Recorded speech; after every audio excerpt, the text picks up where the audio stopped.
আওয়ামী লীগের নাম নির্বাচনের নিবন্ধনের খাতা থেকে কেটে সন্ত্রাসীদের খাতায় উল্লেখ করতে হবে। যে আওয়ামী লীগ বাংলাদেশের জনগণের বিরুদ্ধে সন্ত্রাস করেছে, বাংলাদেশে মানবতা বিরোধী অপরাধ করেছে, বাংলাদেশের উপরে বারংবার গণহত্যা চাপিয়ে দিয়েছে, সে আওয়ামী লীগ কোনোভাবে বাংলাদেশে রাজনীতি করবার অধিকার রাখে না। আমরা অন্তর্বর্তীকালীন সরকারকে বলতে চাই, অতীতের মতো সুশীল তত্ত্বাবধায়ক সরকার আপনারা না, আপনারা গণ অভ্যুত্থানের সরকার।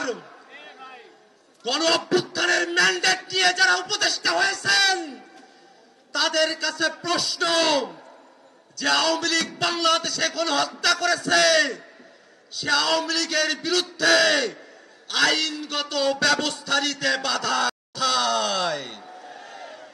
আজকে সাধারণ জনগণের উপর চাপিয়ে দেওয়া হয়।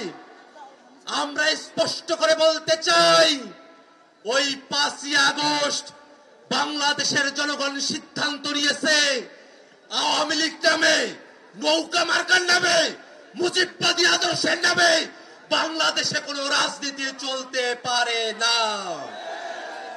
বন্ধুগণ আমার, এখনো পর্যন্ত আওয়ামী লীগের নিবন্ধন আছে। আমরা হুঁশিয়ারি দিয়ে বলতে চাই যে আওয়ামী লীগ বাংলাদেশে সন্ত্রাস করেছে, আওয়ামী লীগের নাম নির্বাচনের নিবন্ধনের খাতা থেকে কেটে সন্ত্রাসীদের খাতায় উল্লেখ করতে হবে। বন্ধুগণ আমার, বাংলাদেশে যতদিন পর্যন্ত জুলাই প্রজন্ম বেঁচে আছে ততদিন পর্যন্ত বাংলাদেশে আওয়ামী লীগকে আমরা 1 সেকেন্ডের জন্য প্রাসঙ্গিক হতে দেব না।